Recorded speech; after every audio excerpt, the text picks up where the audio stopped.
Hello, I'm back with another great story. This was one of my favorites and one of my kids' favorites when they were little. It's got piggies in it. Piggies, those are my favorites. And this one is called Just One More Story by Dugald, and it was illustrated by Elisabeth Moseng. Here we go. Once upon a time, there was a little pig who loved listening to stories. "Please," said the little pig, "read me a story before I go to bed." "What sort of story would you like?" asked his mother. "I want to know about the olden days," said the little pig, "when pigs were kings and walked in golden gowns."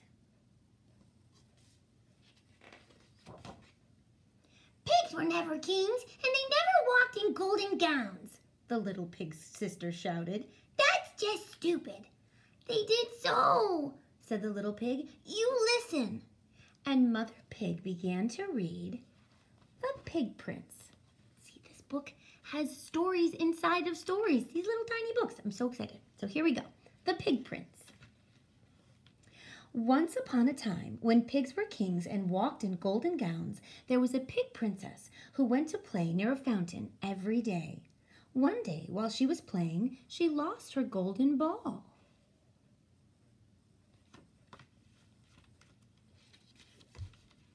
Suddenly, a little boy appeared. "I can find your ball," he said, "but you must make me your friend. Let me sleep in your straw and share your royal swill." Oh, the pig princess thought boys were nasty and horrible, but she wanted her ball back very badly, so she agreed, and the boy fetched it for her.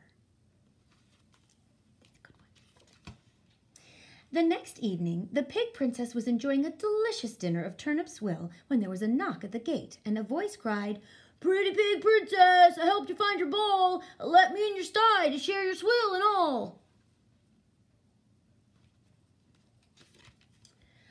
Oh, well, the pig princess saw that it was the boy who had helped her.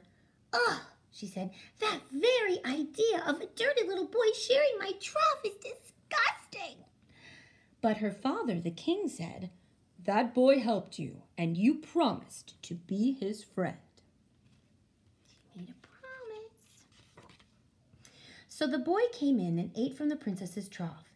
Then he said he was tired and wanted to sleep in her straw. The princess didn't want to let him, but she knew she had no choice.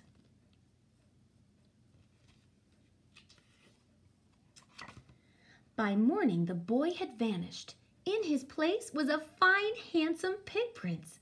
The pig princess could hardly believe her eyes. "I was enchanted by a wicked witch," said the pig prince.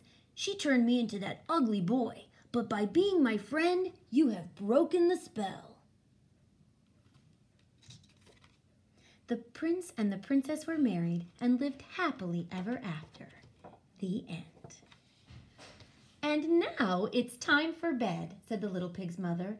"But I'm not tired yet," said the little pig. "And I want to marry a handsome pig prince," his sister squealed. "All right," said Mother Pig. "If I read you just one more story, will you go to bed?" "Yes!" the piglets cried. "Well," began their mother, "this story isn't about a handsome pig prince. It's about a little pig that no one thought was handsome at all. In fact, they thought he was so ugly. Do you know what they called him? The ugly pigling." That's not very nice. Once upon a time, there was a mother duck who had a clutch of 5 ducklings. 4 of them were the most gorgeous, fluffy yellow ducklings you could ever imagine, but the 5th was pink, with a snout and a curly tail.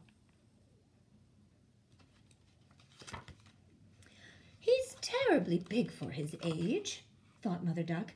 "I wonder if he is really a young turkey, as everyone says." Mother Duck brought her brood to the pond for swimming lessons. All the ducklings took to the water immediately, even the pink one, although he didn't swim quite so gracefully as his brothers and sisters. "Well, that duckling's no turkey," thought his mother. The next day, it was time for quacking lessons. Mother Duck let out a quack, and each of her ducklings copied her. But when it was the pink duckling's turn, instead of a quack, he let out a loud oink. "He's not a duckling!" everyone cried. "He's an ugly pigling, and he doesn't belong here." And with that, they drove the poor pigling away. Poor guy. Tired, hungry, and lonely, the ugly pigling walked for days, looking for a new home. But there wasn't a single bird who would look after him. "Get lost, you ugly pigling!" they would shout as soon as they saw him. One day, the ugly pigling arrived at a farm. There he saw some pigs. The ugly pigling went up to them and said, "I know I'm an ugly pigling, but could I stay and live with you?" "An ugly pigling?" they cried. "You are the most handsome young pig we have ever seen." And from that day on, he lived happily ever after. The end. "I liked that one," said the little pig when his mother had finished. "That's because you really are an ugly pigling," his sister told him.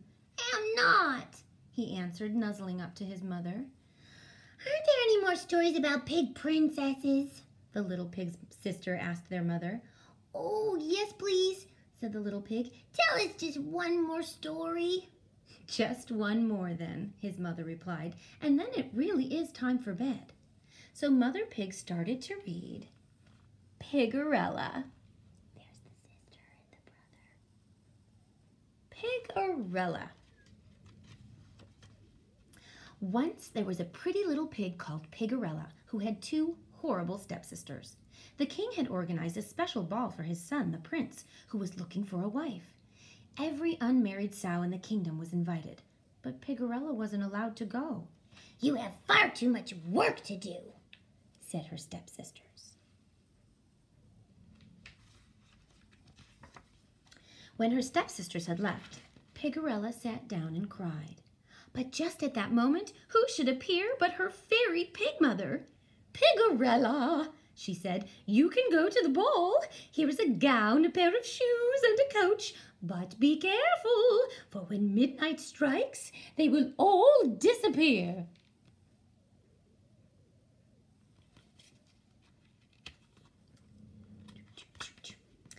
Pigorella had a wonderful time at the ball. Her stepsisters didn't even recognize her. She danced with the prince, who told her she was the most beautiful pig there.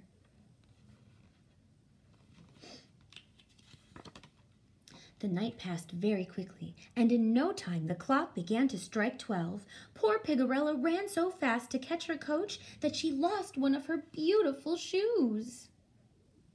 Oh my goodness. The prince soon found Pigorella's shoe. "I will search the kingdom for her," he declared. "The pig whose foot fits this shoe shall be my bride." And he searched far and near, but he couldn't find Pigorella.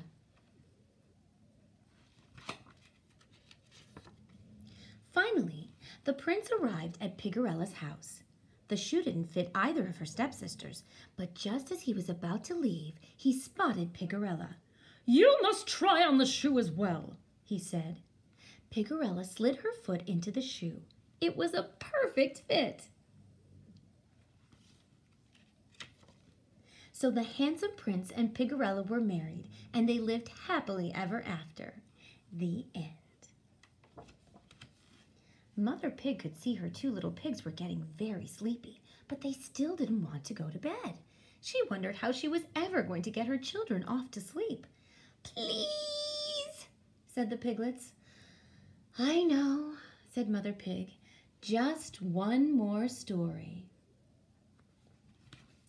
The prince, the prince and the porker. Once upon a time, when pigs didn't live in warm sties, there was a prince and a pig who looked so alike no one could tell them apart.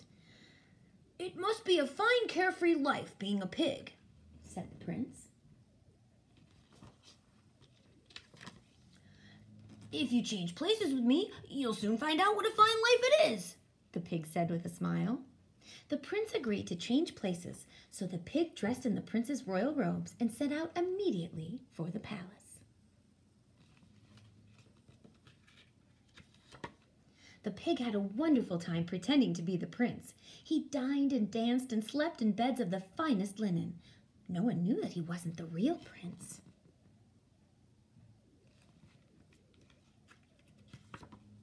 Meanwhile, the prince soon regretted changing places with the pig.